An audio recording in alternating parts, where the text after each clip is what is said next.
do diabo.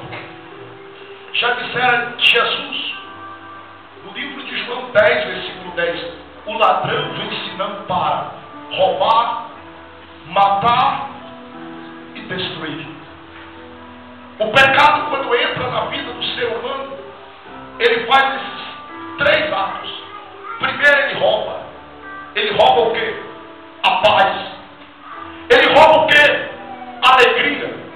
Ele rouba o quê? A comunhão com Deus. A intimidade com Deus. O que é que o pecado rouba? A família. O que é que o pecado rouba? O amor conjugal. O que é que o pecado rouba? A fidelidade. O pecado trabalha como ladrão. Nem precisa dizer que o pecado também mata. Pois escrito está que o pecado, uma vez consumado, gera. Escrito está que o salário do pecado é morte. O pecado mata tritoconicamente. Mata corpo, mata alma e mata o espírito. O pecado destrói. Porque uma vez que o indivíduo conhece o pecado e não luta para ser liberto do pecado, o pecado só descansa quando leva o indivíduo para o inferno. O pecado, irmãos, quando entra na vida do ser humano, ele diz: não te deixe e não te largue. Porque o pecado foi gerado pelo diabo. Deus criou os céus e a terra. Deus criou até o diabo e os anjos. Mas quem gerou o pecado foi o diabo. Antes do diabo gerar pecado, não tinha pecado no universo, nem na eternidade. Até que o diabo gerou o pecado. Espera lá, pastor. Você não tem nem 15 minutos pregando, você já falou mais do diabo do que de Deus. E vou falar mais do diabo. Ah, então eu vou embora. Sabia que tem muita gente que não quer ouvir falar do diabo? Você não quer ouvir falar do diabo, não? O diabo sabe tudo sobre você.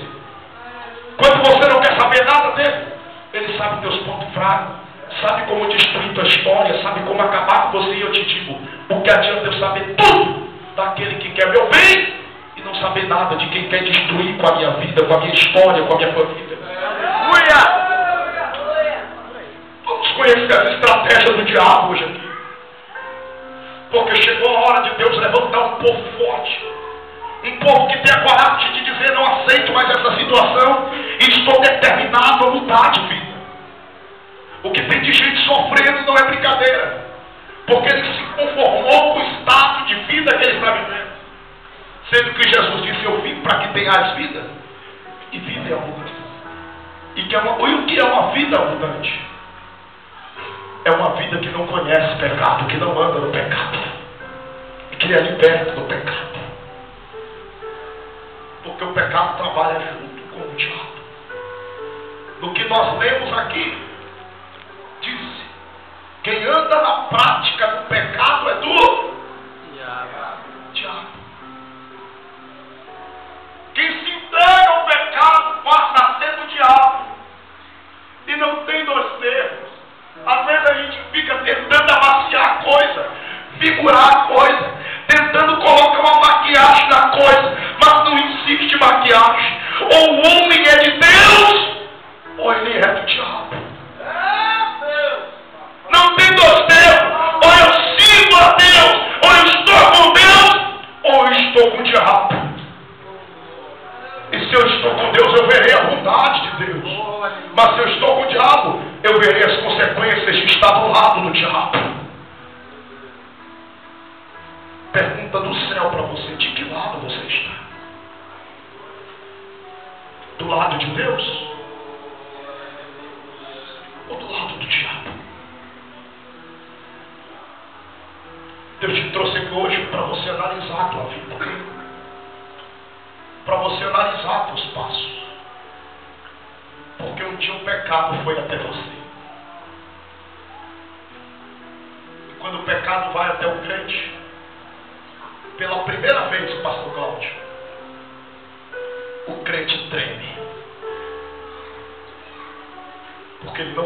o pecado, as pernas tremem, o frio vem na barriga, e o coração do crente diz: não posso, não vou fazer isso. Foi a primeira vez que o pecado se apresentou a você. Segunda vez, o pecado veio com a censura maior, com a fantasia maior, e te envolveu de forma maior. Tuas pernas tremeram, o fio da barriga apertou, mas você cedeu ao pecado.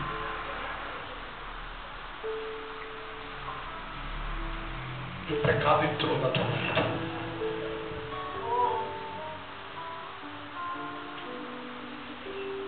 Quando o pecado entrou na tua vida, aquele foi o pior dia da tua vida. Porque a sensação era que Deus ia te matar. A sensação era que Deus ia te destruir. Porque se tem algo que o pecado sabe fazer junto com o diabo, é acusar. É tirar da consciência do indivíduo o amor de Deus,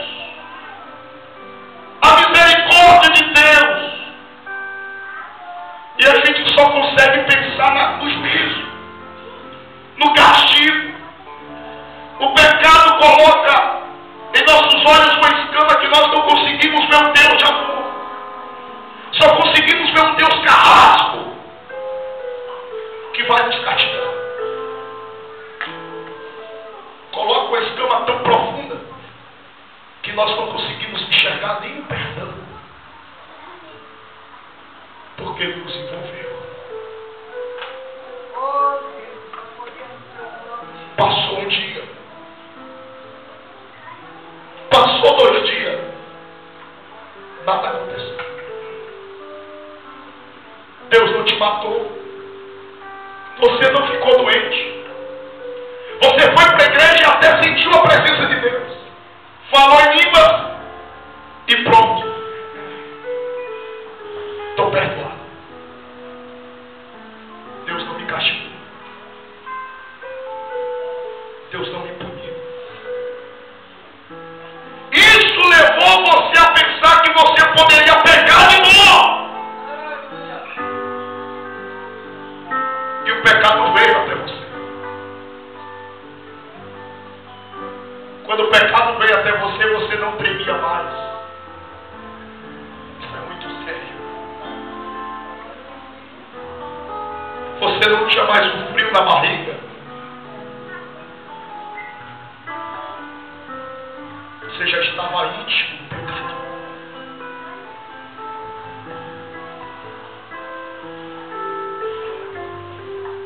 E você conheceu o pecado novamente.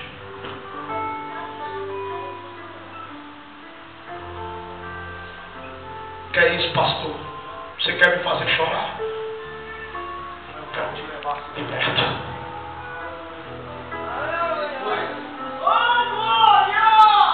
Porque depois que o crente começa a pensar que Deus não castiga mais, que Deus não pune mais,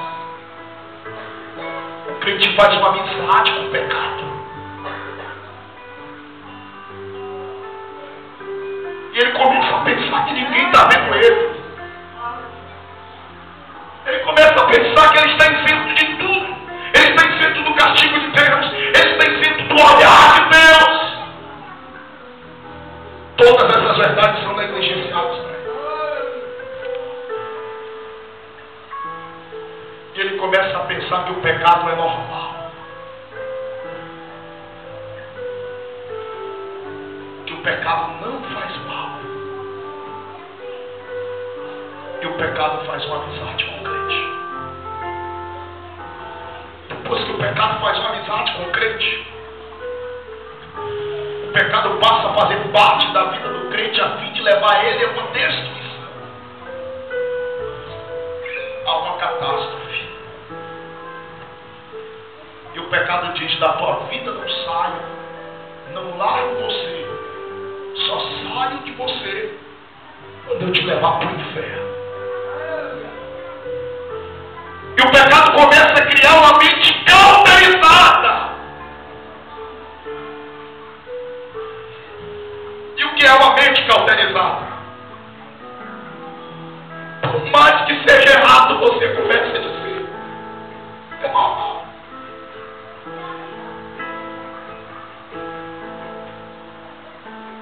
É certo.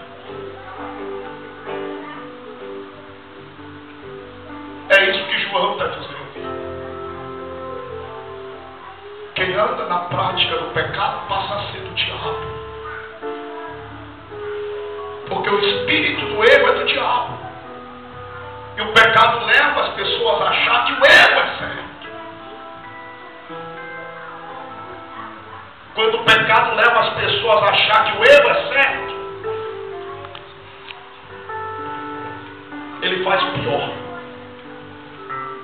É triste, pastor, mas é verdade.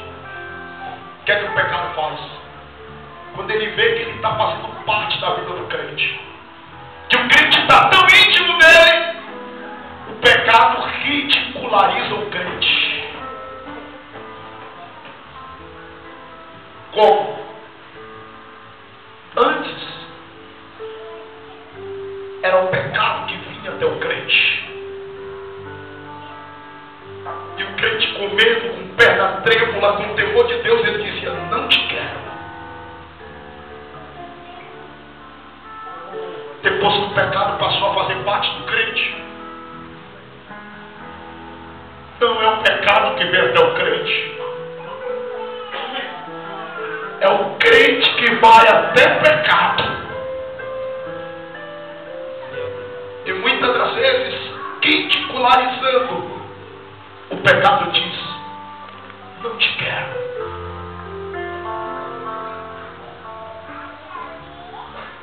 Não te quero. Só porque você já está envolvido com ele. E é ele que faz você correr atrás do cigarro, do álcool, da prostituição, da mentira, do engano, porque ele descobriu que você está envolvido com ele. Isso leva à destruição. Sim, pastor, até agora você falou da doença. Me fala do remédio. Para isso se manifestou o Filho de Deus, para desfazer com as obras do diabo, para acabar suricando. E eu vim aqui para te dizer: não importa quanto tempo você tem andando com o pecado fazendo parte da tua vida, eu vim aqui para te dizer que essa é a noite que toda algema do pecado vai cair por terra, na autoridade do nome de Jesus. Quem crê, levanta a mão.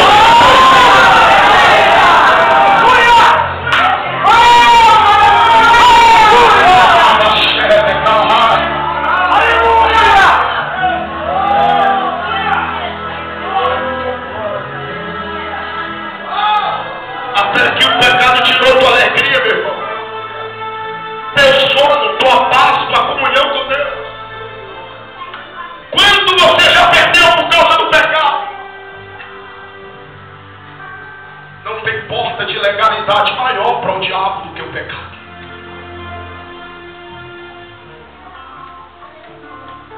O pecado abre porta para o diabo destruir casamentos, família, vida financeira, vida espiritual.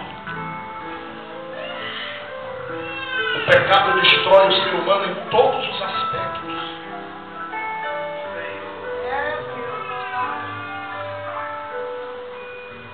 Tem muita gente destruída pelo pecado porque quis fugir de uma simples conversa,